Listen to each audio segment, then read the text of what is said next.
আমাদের সদস্য হইলে আছে 30 জন মতন সদস্য আছে। আমরা সাধারণ গরিব মানুষ হইলে এই একবারে তো সবাই তো কিনে খাওয়া সম্ভব না। আর এত টাকায় যে সবাই কিনে খেতে পারে না। 1 কেজি গরুর গোশতের দাম 700-800 টাকা করে। আমরা সমিতি করেছি গরিব মানুষ নিয়ে।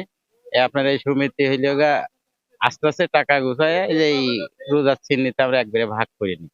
চাঁদা কেউ 50 টাকা দেয়, কেউ 100 টাকা দেয়, কেউ 200 টাকা দেয়, এইরকম চাঁদা দেয়। ওই টাকার কোনোভাবে হইলে মাংসটা তার সেই রকম দিয়ে দেওয়া হয়। আমরা হচ্ছে সঞ্চয় দিয়ে আমরা একবারে 10 কেজি 5 কেজি করে গোস্ত নেওয়া হয়, হ্যাঁ, বছরে। আর গরিব মানুষের তো একবারে 10 কেজি কিনে খাওয়া সম্ভব না। এই জন্য আমরা হচ্ছে সঞ্চয় করে করে এই কাজটা করা হয়। আমরা কোরবানিতে গোস্ত খেতে পারি না, ওই কেউ 1 কেজি, কেউ 1.5 কেজি, হাফ কেজি করে পাই। এই জন্য আমরা এই সমিতিটা করেছি যাতে আমাদের সকলের উপকার হয়, আমরা যাতে খেতে পারি। গরিব খারাপ মানুষরা সমিতি করেছিল, সেই সমিতির গরুর অর্ডার দিলাম।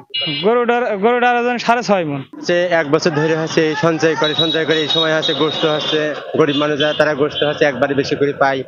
এটা তারা খাওয়া অনেক সুবিধা পায়। 200-র বেশি সার্ভিস ও ফিচারে লেনদেনের সব বিকাশ অ্যাপে সম্ভব। এই যে আমরা একবারে কেনার মতন খাওয়াতে না, এই আনন্দের বিষয়।